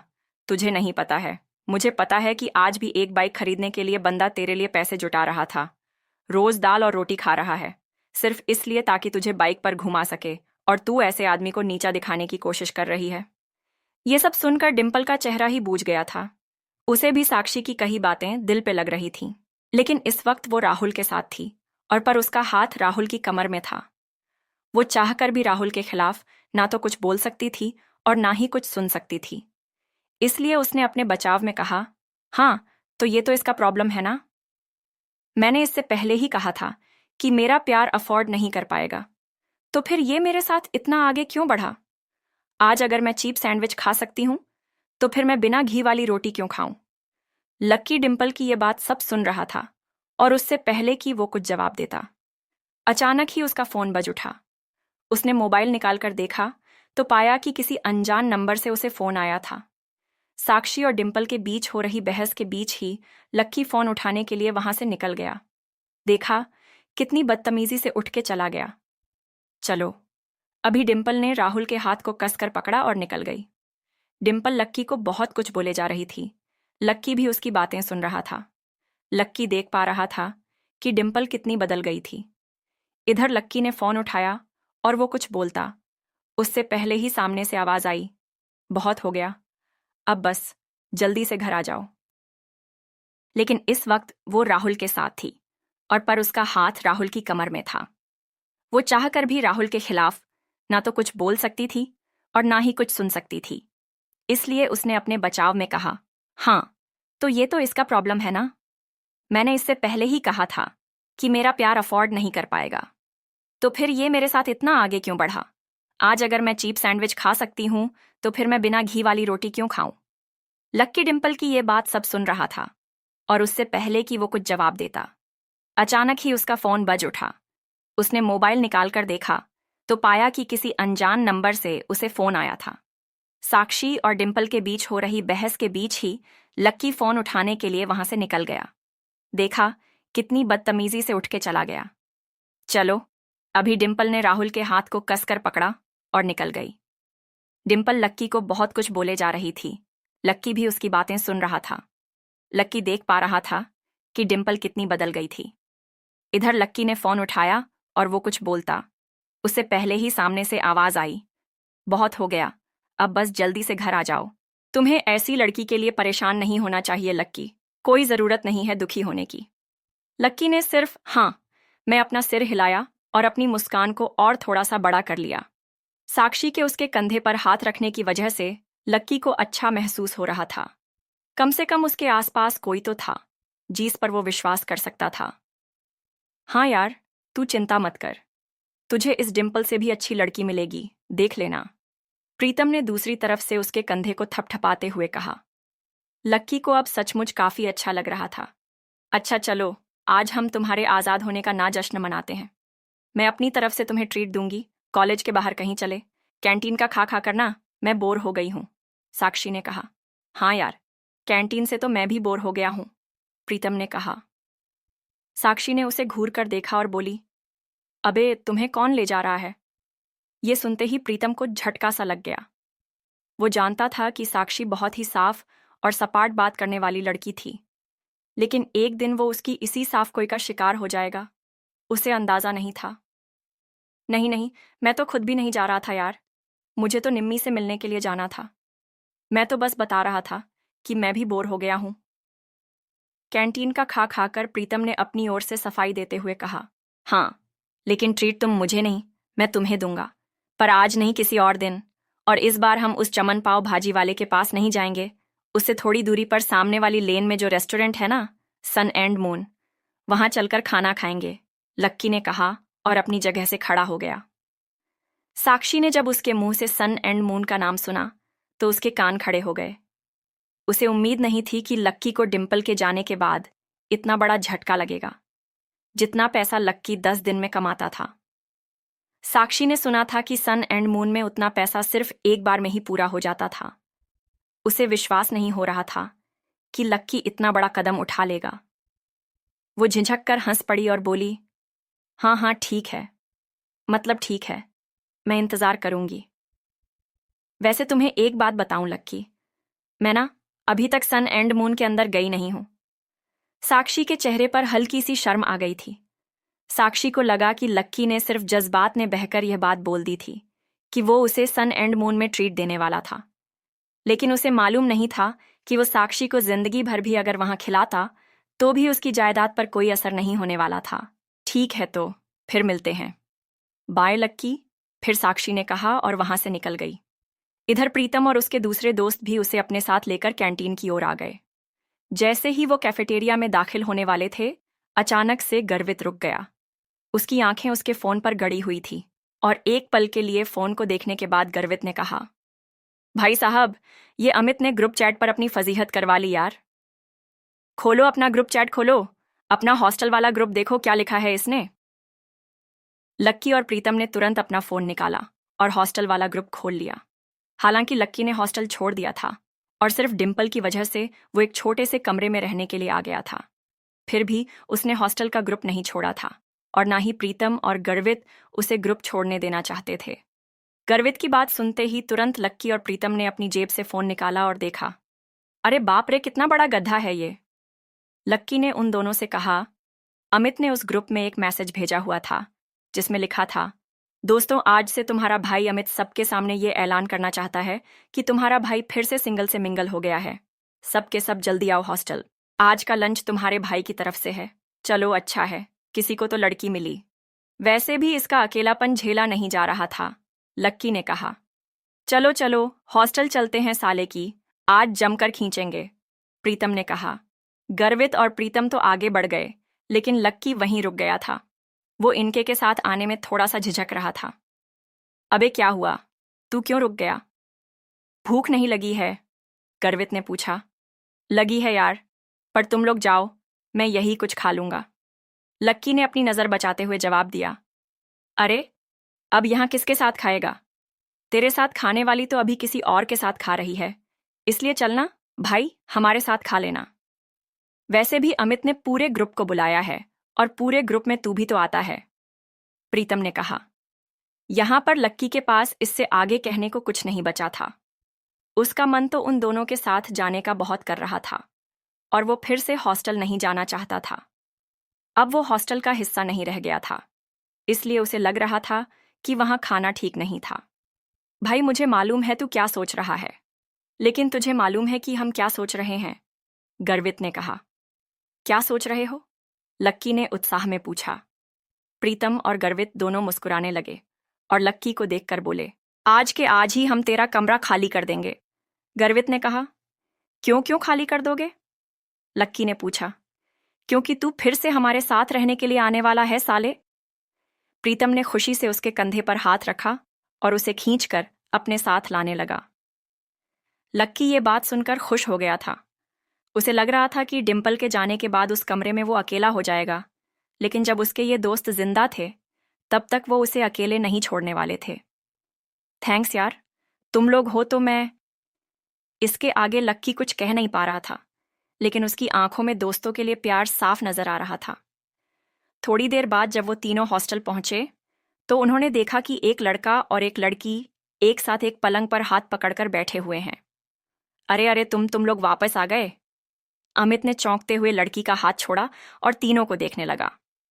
अमित का कद हॉस्टल के बाकी लड़कों से लंबा था। उसका शरीर दुबला और सुडौल था। वो खेल कूद में बहुत अच्छा था। बेबी, ये मेरे दोस्त हैं। दोस्तों, ये मेरी बेबी, मेरा मतलब है मेरी गर्लफ्रेंड है। रोशनी म्यूजिक सीख रही है, अमित ने कहा और रोशनी ने सबको हाय किया। फिर अमित बोला, रोशनी, ये मेरे रूममेट्स हैं, गर्वित, प्रीतम और लक्की। लक्की अब हमारे साथ नहीं रहता, लेकिन हमारे दिल में अभी भी जिंदा है ना लक्की? अमित ने थोड़े मजाकिया अंदाज में कहा। हाँ, अमित भाई पहले नहीं रहते थे, लेकिन अब भाई साहब हमारे साथ फिर से रहने के लिए आ रहे हैं। इसीलिए आपने इनके बिस्तर पर जो वे प्रोटीन के डिब्बे जमा रखे हैं ना, उन्हें जरा हटा लीजिए, गर्वित ने कहा। यह सुनते ही अमित का चेहरा खुशी से खिल गया। वो चाहता तो यही था कि लक्की, जो कि उन सब की जान था, वापस आ जाए। लेकिन वो ऐसे अचानक से वापस क्यों आ रहा था, इस बात का उसे अंदाजा नहीं था। इसलिए उसने पूछा, पर क्या हुआ भाई? लैंडलॉर्ड से लड़ाई वड़ाई हो गई क्या? नहीं यार, ऐसा कुछ नहीं है, लक्की ने धीमी आवाज में कहा। प्रीतम समझ गया था कि लक्की को आगे की बात करने में शर्म आ रही थी। इसलिए इससे पहले कि अमित आगे कुछ बोलता, प्रीतम ने उसका बचाव करते हुए कहा, अरे भाई, लाइफ है, कभी धूप कभी छांव चलता रहता है। तू ज्यादा सवाल मत कर यार, पलंग खाली कर यार जल्दी, प्रीतम ने कहा और रोशनी की ओर इशारा कर दिया। अमित समझ गया था कि वो उसके सामने इस बारे में कुछ बात नहीं करना चाहता था। अमित ने भी कुछ नहीं कहा और उन पांचों के बीच एक खामोशी छा गई। अमित ने उस चुप्पी को तोड़ते हुए कहा, चलो तो फिर आज रॉबर्ट्स कैफे पर खाना खाने के लिए चलते हैं। रोशनी की रूममेट्स भी आने वाली हैं। तुम्हें और किसी को बुलाना है? लक्की तो डिंपल को बुला देना, वो भी आ जाएगी। अमित ने जैसे ही ये कहा तो गर्वित और प्रीतम उसे गुस्से से देखने लगे। प्रीतम ने तो अपना सिर ही पकड़ लिया था। अमित की मोटी बुद्धि में उसके छोटे छोटे इशारे कभी नहीं घुस सकते थे। ये बात वो अच्छी तरह से समझ गया था। इधर लक्की और डिंपल के बारे में सिर्फ उन तीनों को ही नहीं, बल्कि पूरे हॉस्टल को पता था। अमित को ये बात मालूम थी कि लक्की डिंपल को कभी किसी अच्छी जगह खाने पर नहीं ले जा पाता था। इसलिए उसने सोचा कि उसको ये मौका भी वो अपनी तरफ से ही दे दे। अब इससे पहले कि प्रीतम लक्की के घाव को ढकने की कोशिश करता, उसने खुद ही उसे कुरेदते हुए कहा, अमित, मैं और डिंपल अब साथ नहीं है यार। तुम और डिंपल साथ नहीं मतलब? ये कब हुआ यार? और कैसे? अमित ने लक्की से पूछा। उसका मुंह सवाल पूछने के बाद भी खुला का खुला ही रह गया था। अब जो हो गया सो हो गया ना यार, सब आज ही जानना है क्या तेरे को? गर्वित ने उसे फटकारते हुए कहा। अमित समझ गया था कि इस बारे में बात करने के लिए सही मौका नहीं था। अमित, हमें निकलना चाहिए यार। मेरी रूममेट्स का मैसेज आया है कि वो लोग निकल चुकी हैं। वो लोग पहले से ही बहुत भूखी हैं और अगर हमने उन्हें वेट कराया ना तो वो मुझे ग्रिल करेंगी यार, रोशनी ने कहा। हाँ, अब ऐसा है तो प्रीतम जी, गर्वित जी और लक्की जी, आप अपने अपने कपड़े बदल लो। प्रीतम, तू लक्की को कुछ बढ़िया सा दे देना यार, और प्लीज सब लोग जल्दी तैयार हो जाओ, हम लोग बाहर इंतजार कर रहे हैं, अमित ने कहा और रोशनी का हाथ थामकर बाहर आ गया। इधर प्रीतम ने कमरे का दरवाजा बंद कर लिया था। अमित और रोशनी कमरे के बाहर थे। जहां अमित बार बार कमरे के दरवाजे की ओर देख रहा था, वहीं रोशनी अपने हाथ बांधे और मुंह फुलाए बरामदे के उस पार देख रही थी। जब अमित की नजर रोशनी पर पड़ी तो वो समझ गया कि कोई तो बात थी। जिस तरह से वो हाथ बांधकर खड़ी थी, उसे साफ समझ आ रहा था कि रोशनी को किसी बात पर तो गुस्सा आ रहा था। क्या हुआ बेबी, कुछ हुआ है क्या? अमित ने पूछा। नहीं, कुछ नहीं यार, बस ऐसे ही, रोशनी ने कहा और अपना चेहरा दूसरी ओर घुमा लिया। बोलो ना बेबी, क्या हुआ? मेरी कोई बात तुम्हें बुरी लग गई क्या? अमित ने फिर से पूछा। रोशनी ने एक बार के लिए उसे देखा और फिर एक गहरी सांस लेते हुए बोली, तुम्हें ऐसा नहीं लगता कि तुम्हारे ये जो रूममेट्स हैं, ये बहुत ही एवरेज हैं? मतलब, तुम खुद को देखो ना। ना गर्वित की शक्ल अच्छी है, ना प्रीतम की पर्सनैलिटी अच्छी है, और चलो लक्की तो फिर भी थोड़ा बहुत अच्छा लगता है, लेकिन वो जिस तरह से रहता है, जिस तरह के कपड़े पहनता है, उसे साफ दिखता है कि उसकी जेब टाइट है। अब ऐसे लोगों को मैं अपने रूममेट्स के सामने कैसे ले जाऊंगी यार, बताओ? अमित को उसकी बात सुनकर मन ही मन काफी अजीब लगा। हम सिर्फ खाना खाने ही तो जा रहे हैं, हम कोई ब्लाइंड डेट थोड़ी सेट कर रहे हैं इनकी और तुम्हारे रूममेट्स के बीच। तो तुम फिर इतना परेशान क्यों हो रही हो? तुम्हें ऐसा लग रहा है कि मेरी रूममेट बाहर इतनी दूर, इतनी धूप में सिर्फ खाने के लिए आ रही हैं अभी? तुम सच में डम्ब हो। अरे, उन्होंने भले ही मेरे फेस पर यह बात ना कही हो, लेकिन मैं जानती हूं ना कि वो सिर्फ तुम्हारे रूममेट्स के लिए मिलने आ रही है। क्या पता किसी को कोई पसंद आ जाए तो। मैंने तुम्हारी फोटो दिखाई थी, तुम्हें देखते ही सबकी जुबान ऐसे ही लपलप होने लगी थी और उन्हें लगा कि तुम्हारे रूममेट्स भी तुम्हारे जैसे ही होंगे, इसलिए वो भी मुझे उन सबको मिलाने के लिए कह रही थी, रोशनी ने चिढ़ते हुए कहा। हाँ बेबी, सॉरी, मुझसे गलती हो गई। मैंने तुम्हें बताया नहीं कि मेरे रूममेट्स बायोलॉजी सेक्शन से है, अमित ने कहा। असल में वो था सपोर्ट्स कोटा से, लेकिन वहां पर जगह नहीं थी, इसलिए उसे लक्की की डॉर्मेट्री में शिफ्ट कर दिया गया था। अब इससे मैं क्या करूं? तुम ये सब मुझे अब बता रहे हो, मैं लंच ही कैंसिल कर देती हूं, बोल दूंगी कि अमित का ट्रेनिंग सेशन शुरू हो गया है। रोशनी ने फिर से चिढ़ते हुए कहा। अरे नहीं यार नहीं, प्लीज ऐसा मत करो। अमित ने उसके आगे हाथ जोड़ते हुए कहा। अगर ऐसा हो जाता तो प्रीतम और गर्वित उसकी नाक में दम कर देते। वो दिखता पहलवान सा था, लेकिन उसे इन दोनों से बहुत डर लगता था। तो फिर ठीक है, अब वहां इनके साथ जो कुछ होगा ना, उसके लिए तुम मुझे ब्लेम मत करना प्लीज, रोशनी ने कहा, और इससे पहले कि अमित उससे आगे कुछ कह पाता, रोशनी का फोन बज उठा। हेलो, हाँ कोयल, अच्छा तुम लोग पहुंच गए। हाँ हाँ, इतनी भी क्या जल्दी है यार, जब तुम मिलोगी तो खुद ही देख लेना। अच्छा, तुम्हारे सिर पर चोट? अच्छा अच्छा, ठीक है, हम बस आ ही रहे हैं, रोशनी ने कहा और फोन रख दिया। ये कोयल वही कोयल थी जो आज सुबह ही लक्की से बैंक में टकराई थी। वो रोशनी की बहुत अच्छी दोस्त थी और इन सब में सबसे अमीर है। इतने में गर्वित, प्रीतम और लक्की कमरे से बाहर आ गए। इधर 3 सुंदर सी बंठन के आई हुई लड़कियां एक टेबल पर पहले से ही बैठी हुई थीं। उनकी शक्ल, सूरत और कपड़े देखकर ये पता चल रहा था कि वो पैसे वाले घरों से थीं। उनमें से एक लड़की का चेहरा छोटा और गोल सा था। आंखें बड़ी बड़ी और चमकीली सी थीं। उन तीनों में सबसे सुंदर वही थी। कोयल, तुम्हारे सिर पर लाल सा क्या लगा हुआ है? कहीं कोई चोट वोट लगी थी क्या? एक लड़की ने कोयल से पूछा। कोयल ने तुरंत अपना फोन निकाला और फिर अपनी सिर पर लगी चोट को देखने लगी और कहा, हाँ यार, आज सुबह मैं अपने पापा के साथ न्यू सिटी बैंक गई हुई थी तो वहां पे एक गड्ढे से टकरा गई। इतना बेवकूफ आदमी ना मैंने अपनी जिंदगी में नहीं देखा। मन तो कर रहा था उसका मुंह नोच लूं, कोयल ने कहा।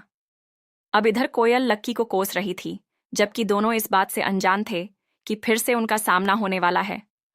आखिर क्या धमाका होगा जब कोयल और लक्की फिर से एक दूसरे के सामने आएंगे? क्या वो लक्की की इंसल्ट करेगी, वो भी उसके दोस्तों के सामने, या फिर लक्की उसे इस बार जवाब देगा?